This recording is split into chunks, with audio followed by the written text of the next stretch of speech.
Ayo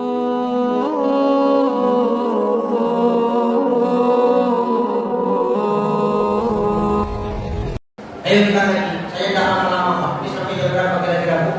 Jam berapa? Jam 1. Ya enak jam 1. Bapak dengar dulu yang koyak di sini Pak. Aku kemarin tadi kata dikejar-kejar saya tahu. Jam 1 cepat. Nah, tadi saya mengisi nih. Nah itulah pokoknya. Sudah lalu sudah ya. Jadi kita kumpul di sini tidak baik dan tidak bukan untuk saling sombong menyombongkan ilmu Bapak. Ini yang harus kita garis bawah. Sekalipun kita ulama, sekalipun kita ahli ilmu, sekalipun jemaah kita banyak, sekalipun hebatnya amal ibadah kita, kalau kita yang hari ini berkumpul masih ada kesombongan di antara kita, itu tidak ada apa-apa di hadapan Allah, tidak ada gunanya semua.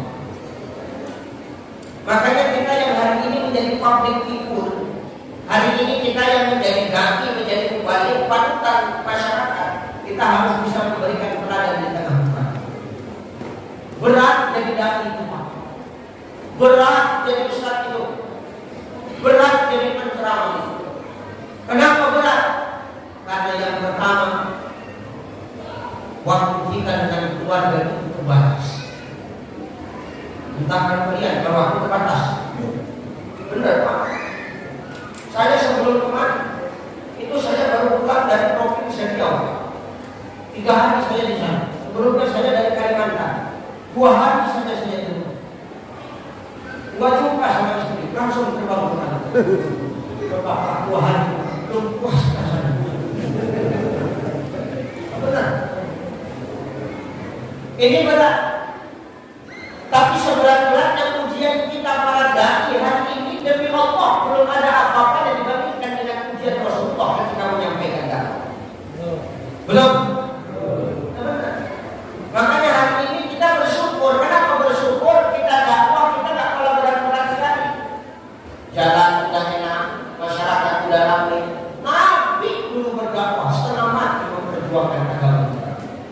Pecah kritisnya, patah rahangnya, nyawanya terancam. Kita hari ini tenang berceramah. Nabi dulu ceramah nggak pakai speaker, nggak pakai mic. Hari ini kita berceramah pakai mic, kontak-kontak di setel, berhasil.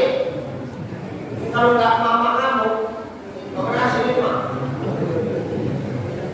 Benar. Makanya hari ini kita beruntung. Kalau dakwah kita hari ini mudah dibandingkan dengan dakwah baginda Nabi Sallallahu Alaihi Wasallam. Maka hari ini kita datang jangan membawa kesombongan kita Bapak Ibu. Kenapa? Kesombongan itulah yang merusak amal ibadah kita. Kalau hari ini kita yang kumpul masih punya sifat ana, baik itu, aku punya sifat yang lebih baik daripada kamu, sifat itulah yang bisa merusak daripada ibadah yang hari ini kita lakukan. Karena tadi saya sedikit dengar dari Pak Sekda, kita kumpul di sini untuk memperbaiki kerukunan dan walaupun ustaz sekalipun, gak ada yang namanya ustaz juga gak berdosa. Kita semua punya dosa, betul? Ada di sini ustaz yang gak berdosa? Mana ada? Semua kita berdosa. Ustaz berdosa, yang di dalam berdosa, ibu yang di luar banyak dosa ibu. Ustaz kok tahu banyak dosa kami gara-gara ini pula sampai turun tukang sound system punya televisi. Pemimpin banyak dosa. Kalau ustaznya saya banyak dosa, apalagi ketua ustaz lebih banyak dosa. Kenapa cerita yang namanya pemimpin itu terakhir Pak? Ini ustaz nanti insya Allah masuk surga dua. Mau masuk surga? Kapan Pak? Saya di sini jadi saya bisa baca doa. Dan nanti insya Allah kita berdua masuk surga. Ada 2 bentar terakhir Pak. Kenapa? Indonesia ada semua Pak. Makanya kita semua ini berdosa. Di antara kita punya salah, punya dosa. Maka kita kumpul di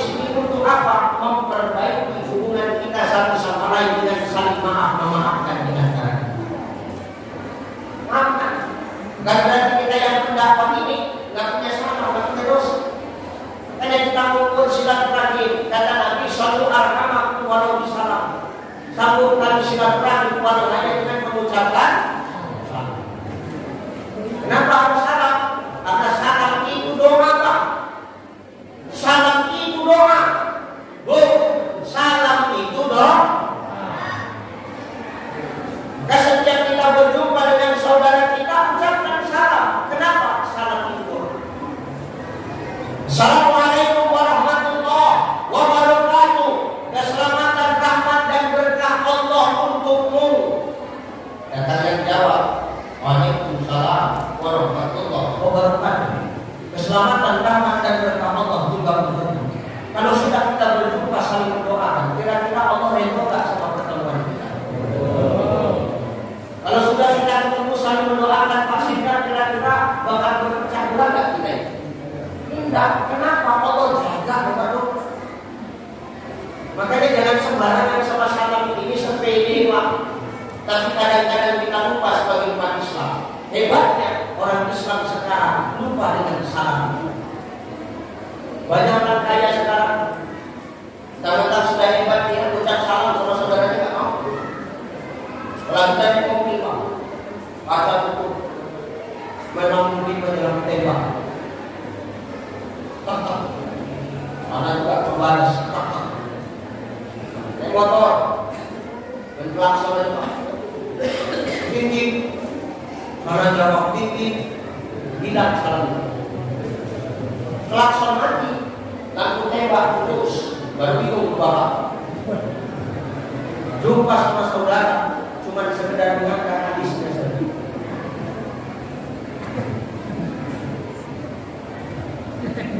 Hilang salam. Padahal orang yang berjumpa dengan saudaranya, ketika dia jumpa dengan saudaranya dia hanya angkat hadis. Itu hanya dilakukan sama monyet. Gak benar, Pak? Gak percaya tak bisa. Coba tengok monyet, pada Pak sama monyet. Monyet begini-begini. Jadi siapa yang berjumpa dengan saudaranya dia hanya mengangkat hadisnya, berarti dia yang memang. Maka ini yang harus kita tanamkan. Silaturahmi itu bukan harus ketika halal bihalal. Setiap hari buat perkumpulannya, Pak. Tempat untuk muzakarah. Karena sepandai-pandainya kita hari ini kalau punya ilmu, kalau nggak muzakarah, kalau nggak hutang makan lupa. Maka kita kumpul ini hilangkan kesombongan. Innamal a'malu binniyat. Lurus kalian kita kemana? Ibu dianya kemarin ngapain, Bu? Hah? Enggak kenal lagi. Kenal lagi tahan dan tahu. Roti ini keluar dan terus yang kenal. Ya. Ibu dengar nggak? Ini buku. Dengar kamu dengar aja dengan cepat. Bisa. Gak dengar, Pak. Terima kasih ya teman-teman. Gak dengar ya, Bu? Atau masuk di mana? Masuk di mana? Masuknya notek mana? Adalah ya, penting kita dengar ya. Maka bagaimana ciri-ciri para dai yang sombong itu, Pak? Kita tak sadar ciri-ciri para dai yang sombong itu saling salah menyalahkan. Nah, ini yang harus kita hilangkan. Saling salah menyalahkan. Cepat kali dia menyalahkan orang. Bid'ah, raka. Ngapain perkara perbedaan hari ini kita retorkin? Bahwa perbedaan itu memang sudah ada dari zaman Nabi Adam. Makanya Allah ngomong sama kita, la ta'maluna wa la ta'malukum wa la ta'malukum. Nah bagimu paham, yang penting mah kuncinya ibadah itu ikhlas. Perbedaan baik itu biasa. Perbedaan paham itu biasa. Yang penting kuncinya ikhlas dalam ibadah. Jangan beda biasa. Tujuan tetap sama. Ini baru benar. Saya tanya Pak Seka mau kemana? Ke Medan, Cai. Mau kemana, Cai? Ke Medan. Bapak nanya apa, Pak Seka? Saya jalan-jalan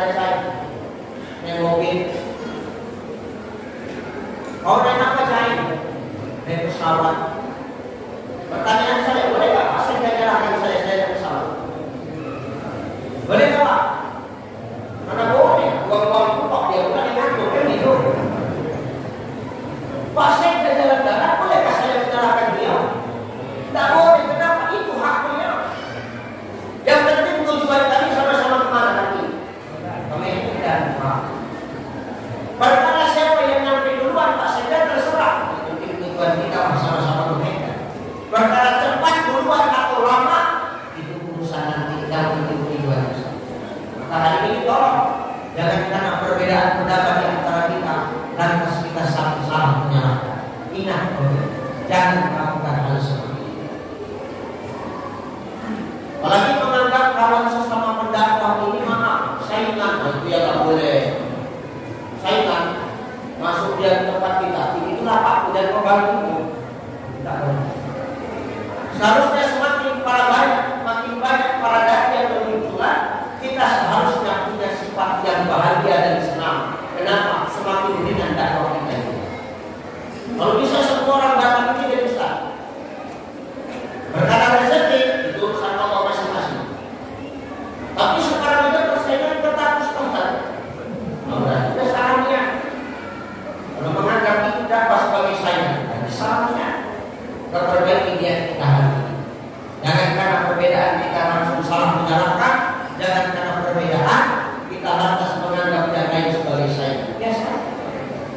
Maka luruskan dia kita. Karena Allah hanya untuk Allah dan cuma karena Allah. Kalau sudah itu, maka selebihnya bonus dari Allah akan kita dapatkan. Kalau bonus dari manusia tidak ada apa-apa, Pak. Berapa kali susah untuk manusia kasih bonus sama kita. Tapi kalau sudah Allah yang kasih bonus, akan di luar mana kita. Tidak seperti yang kita bayangkan. Maka yang mau kita kejar nanti adalah bonus dari Allah. Maka untuk mencapai itu semua, hilangkan kesombongan kita hari ini, saling jaga, saling mengingatkan dan saling menasihati di antara. Hilangkan perbedaan jangan kita jadikan wadah untuk saling berpecah belah, tapi lewat perbedaan itu syogianya kita jadikan wadah untuk saling mengenal dan saling melengkapi di antara kita. Insya Allah. Ini belum dengar juga kok. Bu.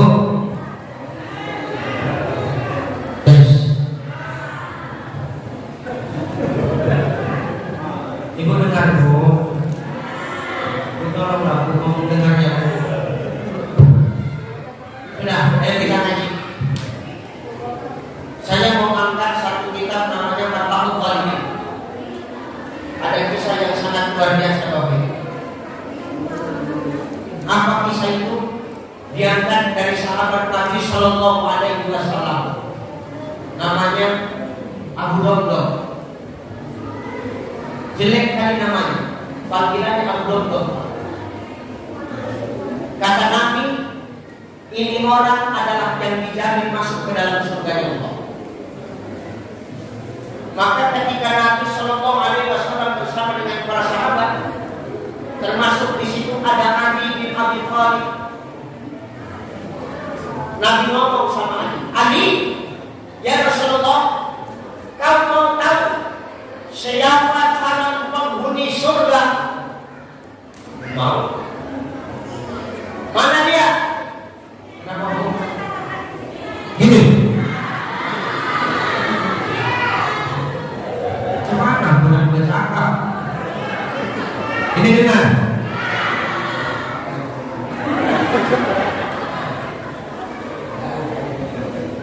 Ali, kau mau tahu siapa calon penghuni surga? Mau ya Rasulullah? Mana dia? Sebentar lagi dia akan datang. Dia orang terakhir yang datang. Terakhir dia, terakhir. Banyak tadi terakhir datang. Itu kan berarti aku ya. Ternyata ada sosok pemuda yang terakhir datang. Dia masuk ke masjid Nabawi. Dia cuma sholat 2 rakaat. Habis dia sholat Bapak Ibu, dia pergi meninggalkan Rasulullah dan para sahabat. Ali mengejar laki-laki ini. Tuan,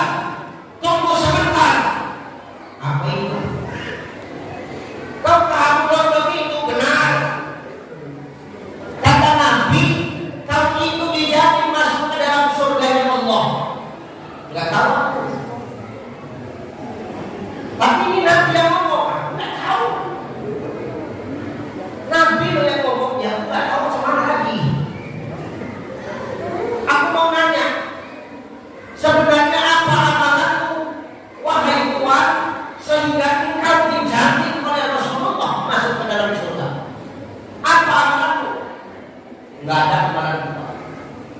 Biasa aja kata kamu dong. Jujur kau nggak ada.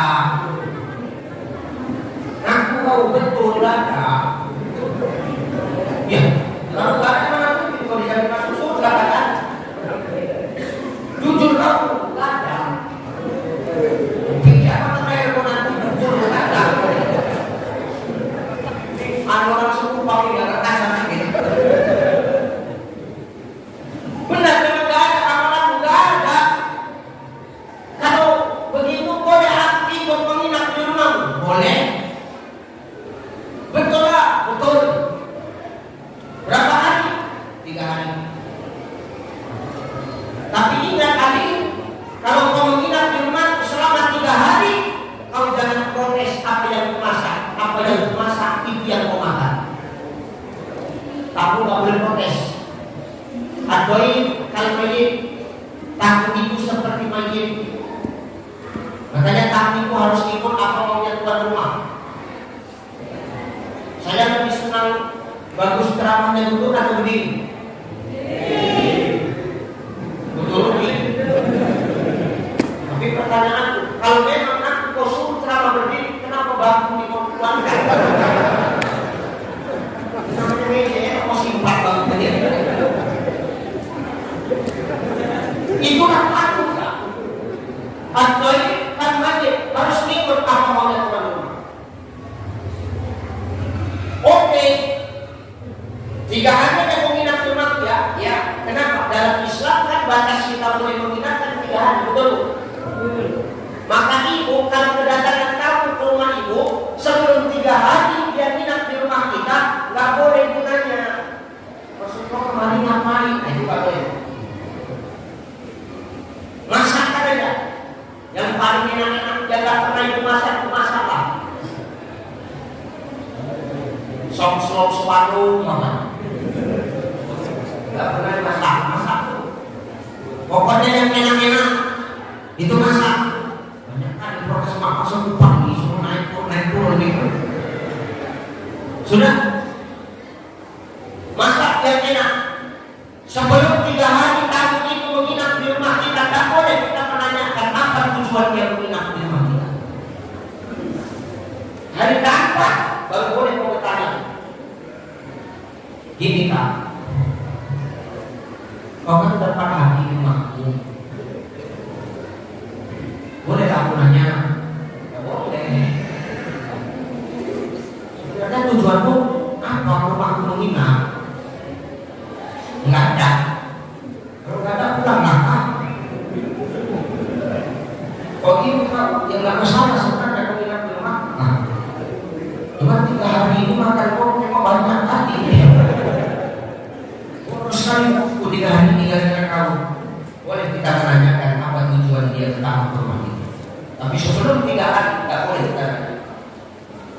Maka ibu, kalau habis beras ibu pergi ke tempat tetangga 3 hari. Terus itu pindah lagi ke tempat tetangga yang lain 3 hari. Tempat Pak Sekda 3 hari. Beli tempat kedua PMB 3 hari. Tidak. Nah sebelum 3 hari tidak boleh kita bertanya. Tapi itu berarti khuruf. Ya. Sudah. Akhirnya nanti ikut ke rumah Abu Domba. Malam pertama Ali bangun di tengah malam. Ngapain Ustaz? Ngintip Abu Domba apa yang dia kerjakan. Ngintip dia. Tidurnya malam itu. Tidur Pak kau itu bukan sholat malam tidur. Masa ibu bukan di belakang kan tidur kan tidur kawan itu. Malam kedua didengarnya Abu Domba itu baca Quran. Tapi biasa dia baca Quran, nggak terlalu banyak Pak, secukupnya semampu dia. Malam ketiga datang orang ke rumah Abu Domba ngasih makan Abu Domba, ngasih sedekah. Tapi Abu Domba tidak membalasnya. Kenapa? karena belum nggak punya apa-apa. Macam mana dia mau sedekah? Kalau dia sedekah kok 3 malam lewat, malam hari ke-4 pagi hari Anda yang belum. Mudah-mudahan aku sudah 3 malam menginap di rumahmu. Ku tengok biasa ibadahmu, enggak ada yang istimewa. Sangat sempurna itu, enggak ada bedanya, sama dengan. Tapi kenapa kau dijamin Rasul masuk ke dalam surga? Tolonglah kasih tahu aku amalan apa yang sudah kau perbuat. Obat dengan Tuhan, udah gak ada. Jadi kenapa aku masih dijamin oleh Rasul masuk ke surga? Apa kebiasaan yang kau buat? Kalau kebiasaan ada. Apa kebiasaan mau buat? Aku punya kebiasaan, kata dia. Apa kebiasaanmu? Aku kalau mau tidur dengan Ustaz, aku kalau mau tidur dengan rupiah.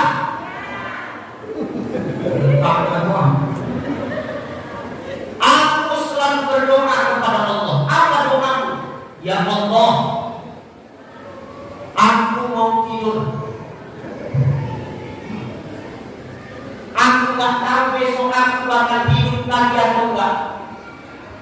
Karena ketika kita tidur, berarti kita menyerahkan hidup kita sama Allah. Bismillah Allahumma ahya wa amut. Dengan nama ya Allah aku hidup dan aku mati. Berarti ketika tidur Pak, kita ini sedang merem, sedang mati. Alhamdulillahilladzi ahyana ba'da ma amatana wa ilaihi nusyur. Segala puji bagimu ya Allah yang sudah menghidupkan aku sesudah aku mati. Wa ilaihi nusyur. Kepada yang kehendak itu balik. Jadi ketika tidur ada 2 kemungkinan. Besok kita bakal bangun lagi atau besok kita gak bangun lagi. Maka aku berdoa sama Allah, ya Allah, aku mau tidur ini Allah. Gak tahu ya Allah, besok aku bakal bangun lagi apa enggak. Tapi sebelum aku tidur aku mau doa ya Allah. Aku ikhlas memaafkan orang-orang yang hari ini punya salah sama aku. Aku ikhlas ya Allah memaafkan orang-orang yang hari ini menzalimi aku. Aku ikhlas ya Allah sama orang-orang yang hari ini menyakiti hatiku, mau dia sengaja tak sengaja, mau dia langsung tak langsung, mau dia nampak tak nampak, aku ikhlas memaafkan mereka ya Allah.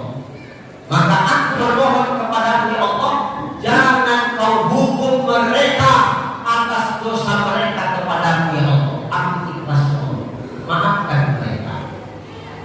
Ternyata Bapak Ibu biasa saja ibadah Allah, tapi doanya sebelum tidur inilah yang menggetarkan arsy sehingga Allah ridho dengan apa yang dilakukan oleh Allah.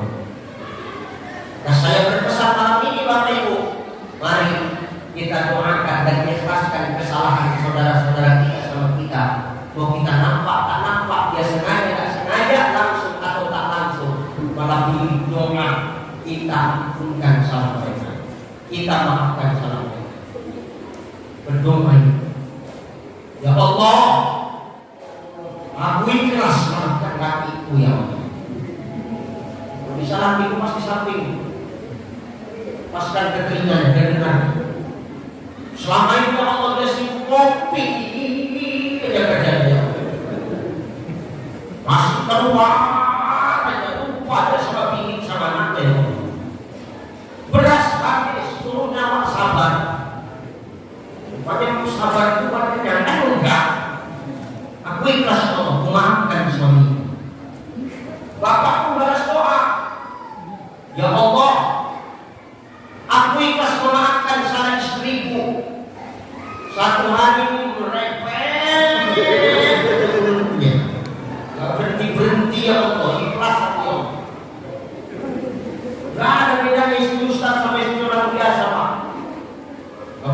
sudah merasakan Yerusalem. Heran juga jadi awak. Ustaz kok tahu? Merasakan itu. Apalagi gini ku hadap apa saya. Macam penonton gua contoh-contoh. Makanya tak ujung badan begini. Benar. Tapi itulah indahnya berumah tangga. Tidak ada rumah tangga yang tak pernah cekcok. Tidak ada rumah tangga yang tak pernah berisik. Tidak ada rumah tangga yang tak pernah berantem. Yang namanya rumah tangga pasti pernah cekcok, pernah berisik, pernah berselisih. Tidak ada rumah tangga yang diam aja. Kecuali rumah tangga orang bisu, diam-diam aja. Yang mana mau berantem? Siapa pun payah batu kan? Hari ini kita mendoakan saudara kita, walaupun kita tidak nampak ketika dia menzalimi kita. Doakan, ini amal. Kadang kita terlalu besar mengkaji sesuatu masalah, tapi kita lupa dengan hal yang seperti ini. Ini bagaimana? Karena bagaimana dakwah itu mau berhasil kalau tidak kita mulai dari diri kita sendiri. Kata Nabi, ibda binafsi. Maka Nabi itu adalah sosok yang menjadi teladan dan yang menjadi sosok yang mau menerangkan. Itu Nabi teladan, tapi beliau bukan teladan. Nabi sosok yang didengar, tapi Nabi juga sosok yang mau mendengar. Hari ini banyak di antara kita yang selalu didengar, tapi ketika posisi kita jadi pendengar, kita kadang berontak.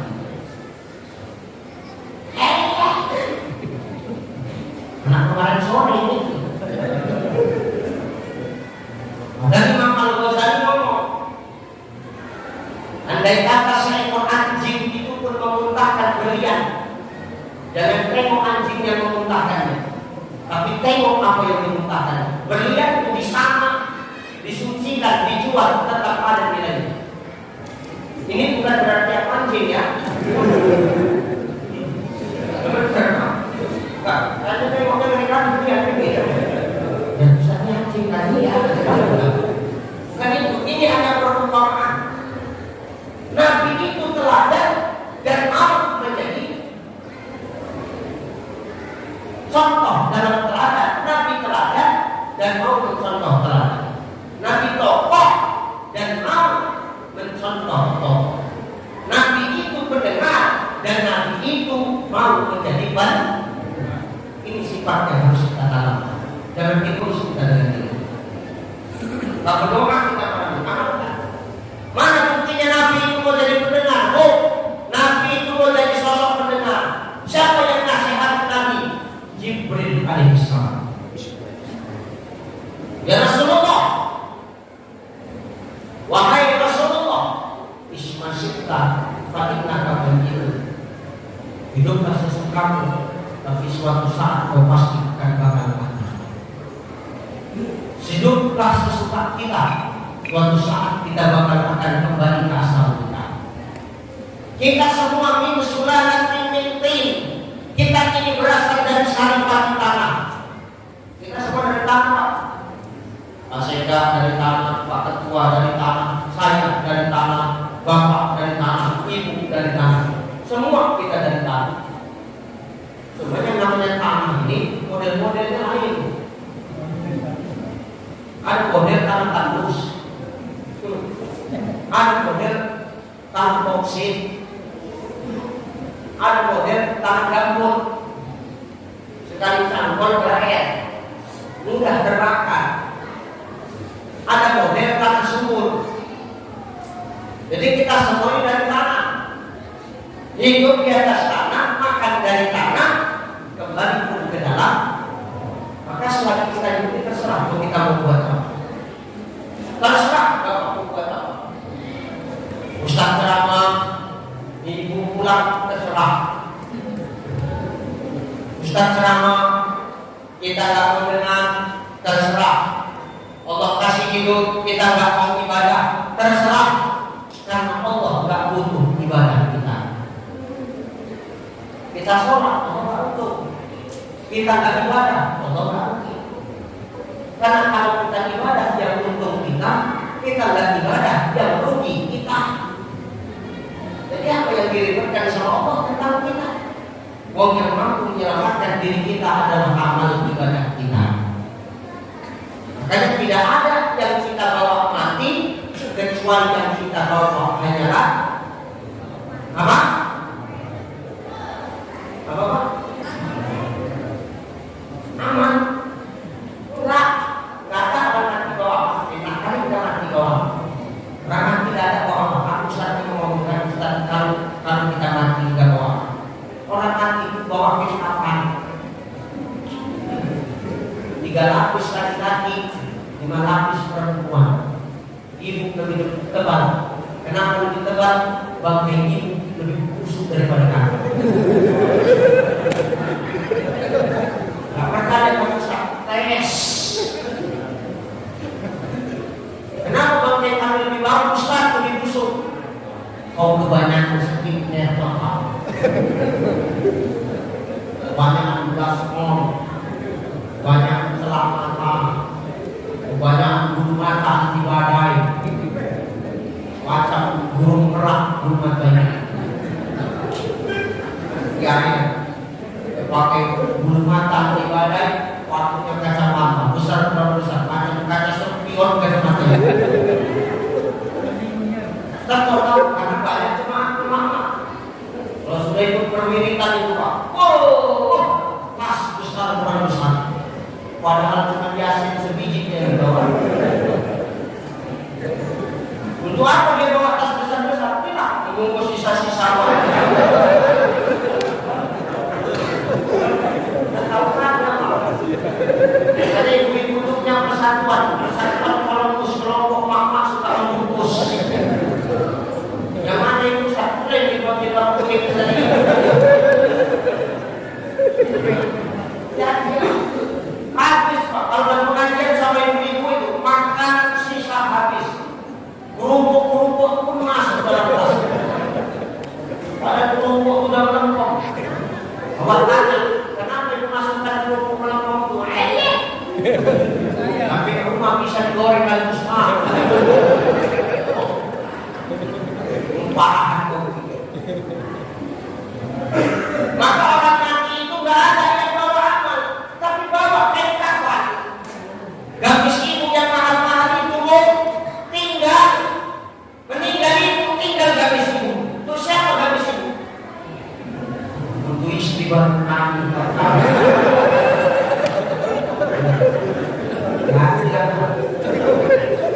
Cincinmu yang 5 jari itu siapa? Kami mati semua. Tapi sambil sama itu saja. Bukan kita kau meninggal mak kata Ustaz. Belum tahu cincin kau banyak apa dan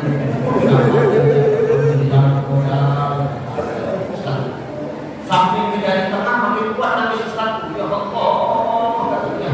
Tanya sama tetangga, kenapa Ustaz? Banyak ini ya. Pikir sedih karena ini dia meninggal, bukan sedih karena ayah bersama cincin. Maka semua tinggal.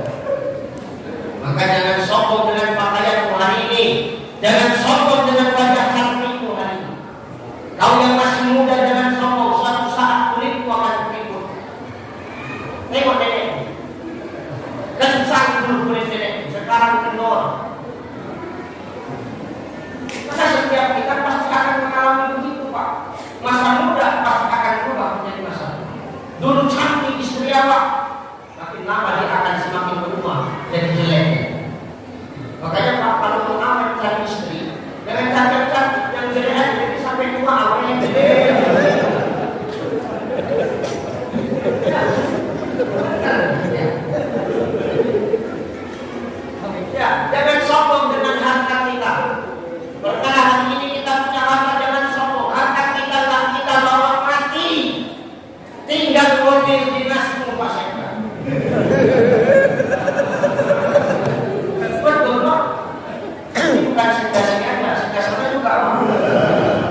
Tinggal mana?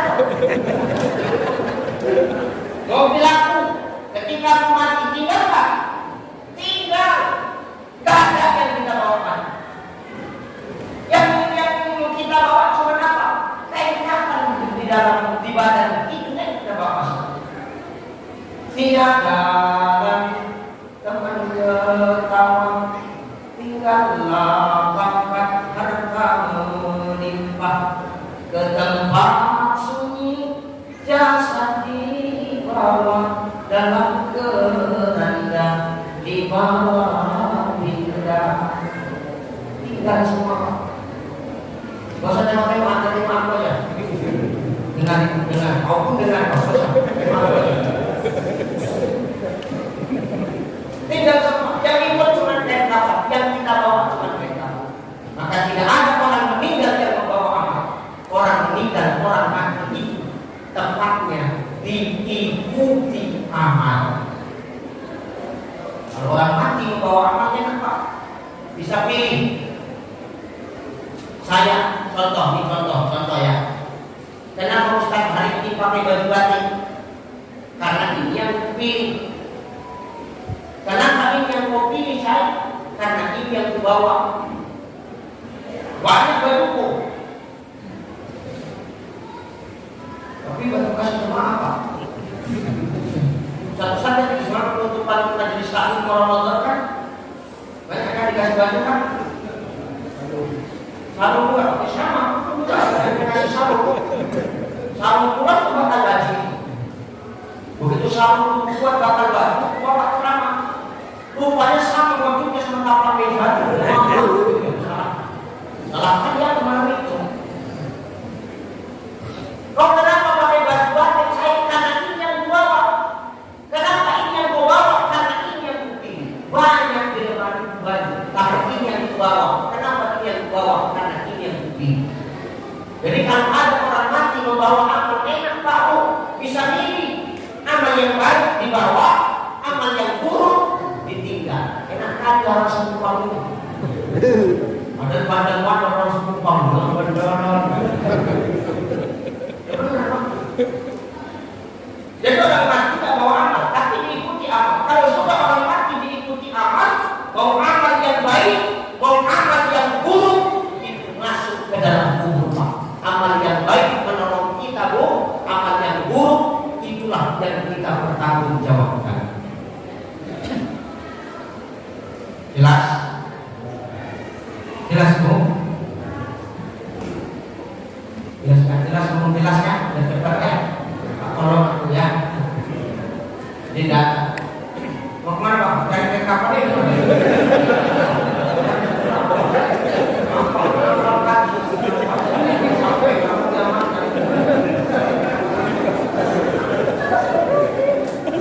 Maka hari ini tolong ya. Ismasih tamain naka begitu. Kita biasa memberi nasihat, tapi kita harus jadi manusia yang mau juga menerima nasihat. Kalau tak keras hati kita, Pak. Apa yang perlu kita sombongkan hari ini? Kalau Ustaz itu juga akan mati kok. Kita nggak tahu kapan kita akan mati. Bisa Bapak ibu duluan, saya belakangnya, atau saya belakangnya, Bapak ibu duluan. Itu Allah yang punya. Dengan ceramah pulang meninggal banyak yang dengar, yang ceramah jarang. Walaupun ada yang buat wajib kan banyak, bisa-bisa kita mesti yang buat wajib boleh buat. Maka hari ini kalau Nabi itu biasa memberi nasihat, Nabi pun juga mau menerima nasihat. Dan nasihat itu bukan hanya untuk Nabi saja, tapi untuk kita semua. Ismasih dapat nama ini. Silakan hidup sesuka kita Bapak Ibu. Ibu hidup berlawan sama suami terserah. Mau turun sama suami terserah. Dalam keadaan sudah ada mau melawan ibu terserah. Tapi ingat, Imam An-Nawawi Al-Bantani mengatakan dalam kitab Nasawi beribadah tidak akan diterima amal ibadah, tidak akan diterima doa manusia kepada 10 kelompok manusia. Siapa salah satunya? Para istri yang ketika dia menyakiti hati suaminya, lalu dia nggak mau minta maaf sama dia. Sebelum ibu minta maaf sama suaminya, Allah nggak akan menerima amal ibadahmu. Malam ini bela dia, Pak. Karena aku tengok terdekat wajahnya. Minta maaf. Sehebat-hebatnya ibadah kita, sehebat-hebatnya amal kita, kalau kita sakiti suami kita, Allah tak akan terima amal ibadah dan doa kita. Tak maaf. Jadi istri jangan suka-suka melawan, marah-marah, mantan memang uang di atas meja. Uang siapa ini? Uangku. Berarti pun istilah uang suami, uang istri. Uang istri, uang istri. Tidak ada bagian kita habisnya terus. Dan konsepnya tidak seperti konsepnya itu. Di balik harta suami ada haknya istri. Kalau ada haknya istri, berarti ada hak kami suami. Tapi di balik harta istri tak ada haknya suami. Kenapa? Nabi seperti itu. Nabi tidak pernah pakai uang istri. Nabi tidak pernah pakai harta istrinya, kecuali Nabi meminjam atau bodinya yang memberikannya kepada Rasul. Selebihnya tidak ada. Jangan salah tafsir. Tanya aku perkara harta ini tidak terlalu pusing-pusingkan. Semua kuat atas nama istri. Kenapa banyak? Kita takut sama istri? Enggak. Cuma dia lebih berani memang. Semua kuat nama istri. Rumah nama istri, mobil nama istri, aset yang lain nama istri. Kenapa Ustaz kuat nama istri? Itu harta warisan dari mamanya. Bukan nama dia. Nggak mungkin nama. Nah hari ini Bu, selagi kita hidup, tandanya Allah sayang sama kita, tandanya Allah masih kasih kesempatan kita berubah. Maka dari itu, karena hari ini kita dikasih hidup oleh Allah, perbaikilah amal ibadah kita hari ini. Kalau belum baik, perbaiki. Kalau belum benar, cari ilmunya. Jangan kalau belum benar cari kebenaran, itu yang tak boleh. Kalau belum benar, belajar dan cari ilmunya. Ya, ismasih tafain naga begitu. Sesuka kita tidur di muka bumi Allah, kita pasti akan kembali ke asal kita. Kemana? Ke dalam tanah. Yang kedua, apa nasihatnya Jibril kepada Rasulullah? Ya Rasulullah, wahbib masyika, cintailah apa yang kau cintai, tapi ingat suatu saat kau pasti berpisah dengan yang kau cintai. Secinta-cintanya kita dengan pasangan kita, Bapak Ibu, kita pasti akan berpisah. Cinta ibu sama bapak, Bu, cinta ibu sama bapak. Enggak, kalian berantem apa semangat di rumah? Cinta ibu sama bapak, cinta bapak sama ibu, secinta-cintanya kita sama pasangan kita, suatu saat kita pasti bakal berpisah dengan yang kita cinta. Sebangga-bangganya kita dengan jabatan kita, merasa hebat kita dengan jabatan kita, suatu saat pun kita akan berpisah dengan jabatan kita. Sepopuler-populernya kita hari ini, seviral-viralnya kita hari ini, suatu saat kita akan berpisah dengan keviralan kita, dengan popularitas kita. Hari ini kita viral dikasih Allah, maka jaga jangan sampai keviralan dan popularitas itu malah menjauhkan diri kita dari Allah. Biasa aja dikasih viral, biasa aja, biasa aja. Nah, ada macam-macam selalu aja, dirinya hanya ya kan berapa? Nasihat putih minum ada, pun tak minta kopi gak ada, ketika kopi aja.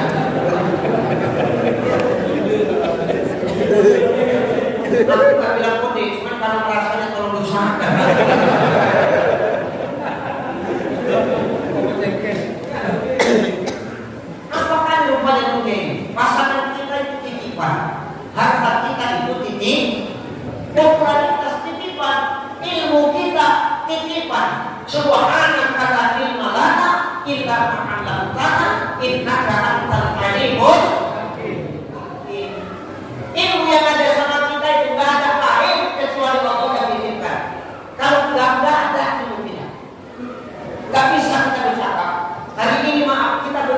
hadapan ribuan orang di atas panggung, nggak gemetar hati kita. Kenapa? Allah titipkan ilmu sama kita. Coba kita nggak ada ilmu, suruh bicara. Payah kita bicara. Kalau tidak, karena ada ilmu itu makanya kita enak bicara. Maka dengan ilmu itu jangan buat kita sombong. Karena itu titipan. Istri titipan, bu, suamimu titipan, pak, istrimu titipan, paket COD, bayar di tempat. Itu paket COD ini kurang itu. Kenapa Ustaz bisa ngomong itu? Memang iya. Ketika kami mengijab kabul di depan padimu, kami kasih maharnya di tempat. COD bayar tempat. Berapa mahar yang kita kasih kemarin? Berapa yang kita kasih mahar? 100.000. 100.000 kira-kira banyak apa sedikit itu? Sedikit kan? Makanya Pak, kalau mahar kita cuma 100.000, jangan banyak muka. Kita mahar 100.000 banyak kita jiji kalau kadang-kadang laki-laki. Ada laki-laki sehebat-hebatnya kita ini, kalau ada perempuan nggak ada apa-apa. Cerita lah Pak. Pak Bagi, hebat makan di sini Pak. Kalau nggak ada perempuan, hebat-hebatnya Pak Sekda, hebat-hebatnya Pak Ketua, hebat-hebatnya saya. Kalau nggak ada perempuan, Pak kami, menyipak kami. Kita ini cuma fisik kita yang kuat, urusan dunia jiwa kita ini semua lemah. Mana lebih kuat? Suami atau istri? Istri Pak. Makanya obat kuat laki-laki. Anda kan kita lemah. Perempuan ini hebat. Walaupun kalian sakit bu, kau tetap bisa melayani suami. Betul tak? Walaupun ibu sakit, ibu tetap bisa mempersiapkan anak-anaknya. Betul?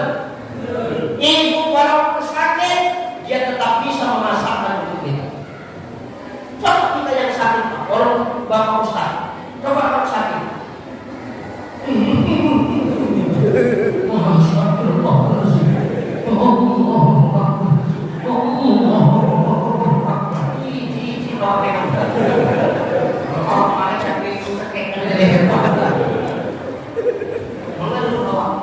Menandakan kita lemah tanpa perempuan. Tapi demikian pun kita cinta dengan pasangan kita, kita pun juga akan berpisah. Demikian kita cinta kepada dunia kita. Wa tuhibbunal mala hubban jamma, dengan kita cintai dunia lebih cinta kita kepada Allah. Karena kalau kita lebih mencintai dunia terlalu berlebihan, kita akan lupa bahwasanya kita akan kembali ke asalnya. Maka biasa aja kepada dunia, terus-terusan. Karena apa yang kita cintai, apa yang kita kehendaki, semua akan berpisah dengan kita. Terakhir, tengok kesimpulan ibu-ibu datang. Terakhir, wa'mal masyikka, katanya. Kerjakan apa yang kau kerjakan. Kerjakan apa yang kau suka. Perbuat apa yang kau mau. Tapi ingat, suatu saat Allah akan memintai pertanggungjawaban. Silahkan ceramahkan apa yang kau ceramahkan Ustaz. Silahkan lakukan apa yang kau lakukan Ustaz. Tapi ingat, tidak ada bedanya pendakwah dengan orang biasa. Kita tetap akan mempertanggungjawabkan apa yang sudah kita lakukan di muka bumi Allah ini. Karena yang membedakan kita di sini bukan status kita di dunia.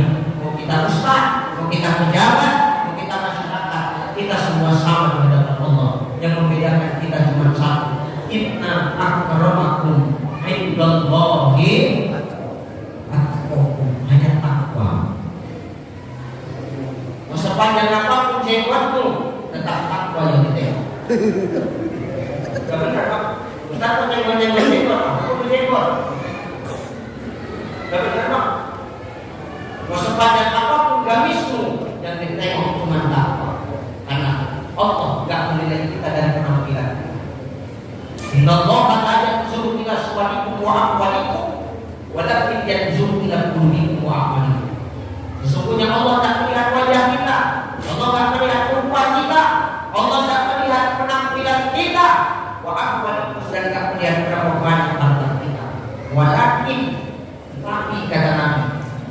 yanzuru ila qulubikum wa a'malikum. Yang dilihat Allah adalah hati dan perbuatan kita.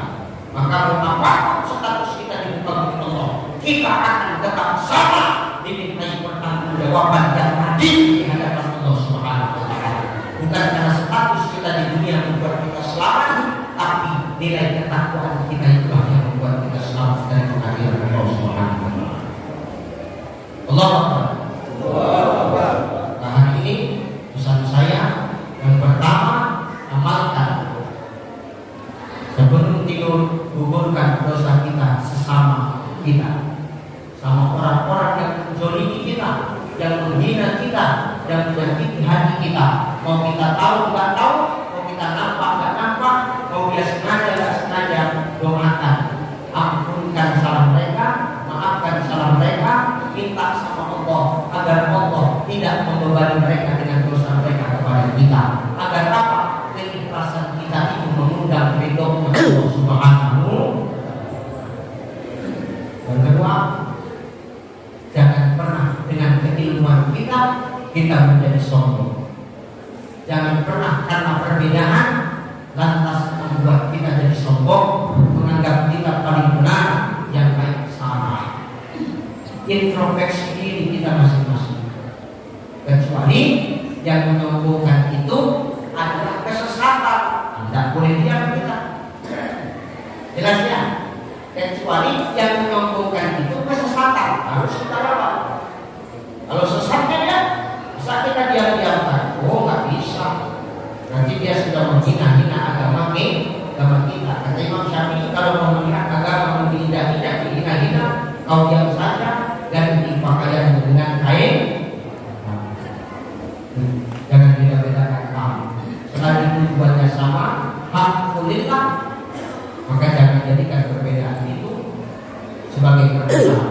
Warna yang disebut karena kuncinya ibadah itu adalah ikhlas. Terakhir yang ketiga, hari ini kita dianggap orang sebagai pemberi nasihat, maka suatu saat kita akan menjadi orang yang dinasihati. Artinya apa? Ketika kita menjadi orang yang selalu didengar, kita pun harus siap untuk menjadi pendengar. Sebagaimana Nabi mendengarkan nasihat dari Jibril. Ismasyikta fa'innaka mayyitun, hidup sesuka kita, tapi suatu saat kita bakal mati. Cintai apa yang kita cintai, suatu saat kita berpisah dengan yang kita cintai. Kerjakan apa yang kita mau, karena suatu saat kita nanti akan dimintai pertanggungjawaban atas apa yang kita kerjakan. Itu saja barangkali para asatidz yang bisa saya sampaikan. Mudah-mudahan ini menjadi usaha dan nasihat buat kita semua, lebih khusus nasihat buat diri al-faqih. Ya, mohon maaf kalau ada kata-kata yang salah, mohon maaf kalau ada kata-kata yang kasar, karena memang begini gaya ceramah. Beginilah seni dalam dakwah. Enggak surau, enggak peduli. Surau kalau mulia, enggak ada masalah. Lancipkan berusaha, kasarkan berusaha, enggak usah lagi diundang. Oke. Kenapa rupanya?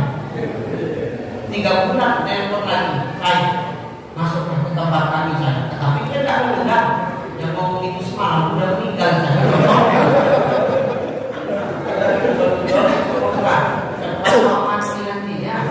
Nih, maka ini jadi nasihat buat kita semua dan nasihat untuk diri saya sendiri. Maaf, bukan sekali lagi nak mengajarkan ikan berenang, bukan nak mengajarkan burung terbang, bukan nak mengajarkan harimau berbunyi. Kita bertemu saling silaturahmi. Selama 2 persatuan Muballigh Kota Batam atas silaturahmi ini, atas halal bihalal ini, semoga dengan adanya wadah PMB ini semakin menyatukan para Muballigh untuk tidak berpecah belah di antara kita, apalagi rebutan jadwal. Yang ketawa itu biasanya yang rekomen di grup itu. Enggak ya, jadi jangan rebutan jadwal ya. Kalau kita lebih jadwal, kasihlah sama orang. Ya, Bapak ya, jangan pelit kita sama jadwal. Hidup kalau usah memaafkan. Saya enggak, saya kasih aja orang. Cuman yang seri lah yang kayak info itu kasih. Sehat buat kita semua. Saya mengucapkan minal aidin wal faizin. Mohon maaf lahir dan batin. Sehat buat kita semua. Dan mohon pamit. Dan saya buat ustaz-ustaz semua.